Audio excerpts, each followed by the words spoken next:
Hello, my name is Greg Harradine. I'm a composer, and on this episode of Good Art, Bad Art, I will be discussing Linkin Park's most recent album, From Zero, which was released near the end of last year, 2024.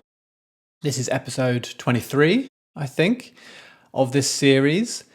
And yes, I just share my thoughts in one take, 8 minutes, no edits. I share my thoughts on various musical creations. Could be an album or a song, a classical composition, any genre at all.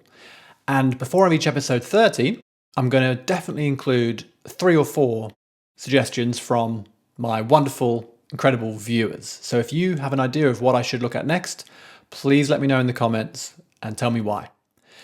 Back to Linkin Park. So this album, From Zero, is it good art? Is it great art? Sadly, no. In my opinion, it's not. Sorry to disappoint you if you're a Linkin Park fan, but bear with me. I'll explain my thoughts and you can either, or you'll probably disagree, right, if you're a Linkin Park fan. But tell me why. I might learn something and I might even change my view a little bit, perhaps. But there are good parts to this album. Let me share the good parts first, then I'll go into the less good parts in my opinion. Remember, just my opinion. But of course I'm right. Now then, the good bits. Well, I think this album is at its best when the band goes heavy. The heavier the better. And there are 2 standout riffs, in my opinion. First is in track 4, Heavy is the Crown. I guess you'd call it maybe the bridge. It comes along just before the 2-minute mark. There's a really great, heavy, tasty riff. And for those with a bit of music theory knowledge, it's written in the Phrygian mode. You don't need to know what that is. It just means it's quite a dark sounding selection of notes, yeah? Characterized by a semitone from the first note to the second note of the scale, a half step. And that gives it a heavy, dark feeling. It really is a great riff. Similarly, in track 6, Casualty, there's a great riff right near the start, which is in a different mode. It's in the Locrian mode, which is the darkest of all the modes. It's got the most notes that are flattened. That's why these riffs sound interesting and sound great when they're heavy, because these are dark modes full of flattened notes. They suit heavy music. That's why so many metal riffs are written using these sort of modes. These are some standout moments on this album. They really rock hard. And actually the chorus of Casualty is great. It's fast, fast and powerful. It's visceral. That's what you want, I feel, from this music. Now, that's about it for the good stuff. Yeah. Why does this album leave me empty? Well, it does. Track 2 is called The Emptiness Machine, and that's what it feels like. Most songs feel empty. They're sort of going through the motions in a way. They're competent. These are competently written songs, competently performed. Of course, I should say, as you'll no doubt know if you know this album, this is the first album featuring the new vocalist, Emily Armstrong, who took over after the sad loss of Chester Bennington. She can sing well. She can sing and shout and scream perfectly well. Yeah, like I said, they're all competent, but most of the songs, they're just a bit tired. They're just a bit tired. Let's go into more detail. So there's the rap sections that Mike insists on continuing with, and both lyrically and actually the delivery of the rap sections, they're just a bit tiresome now, aren't they? Bit verging on pathetic, I would say.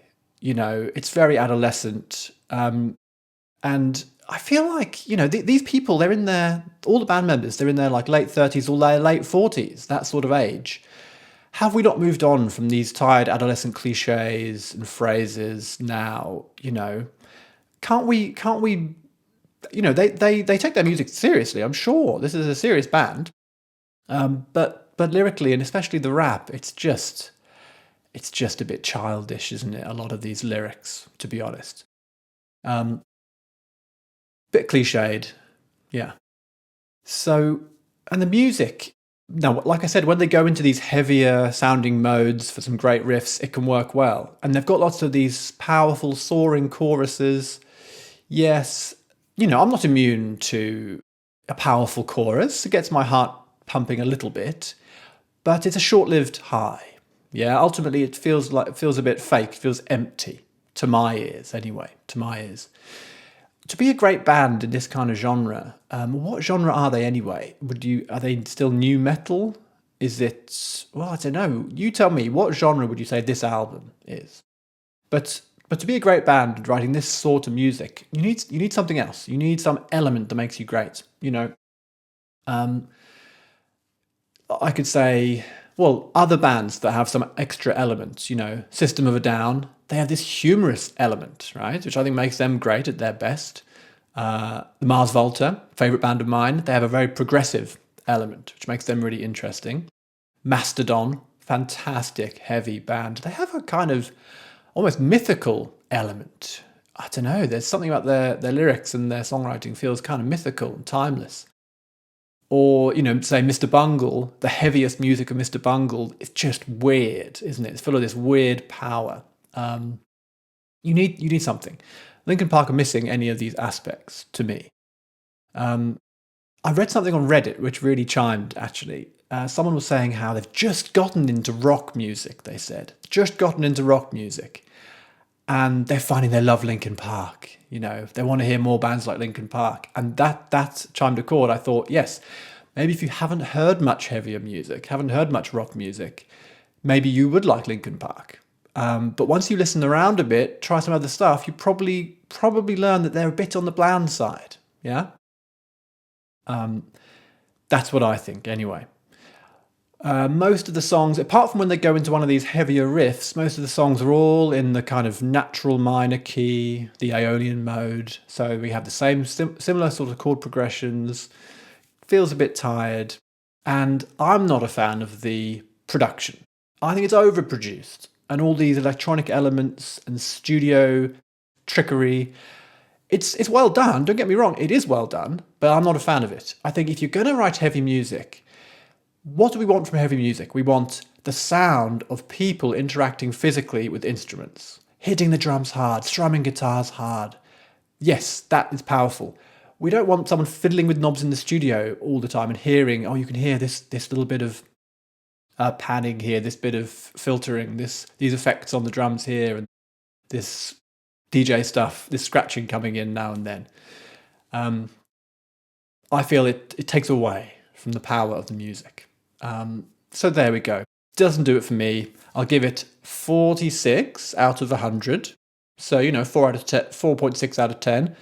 Okay, but not great. Not great. Thanks for watching. I've been Greg Harradine. Let me know what I should look at next time, and I'll see you soon.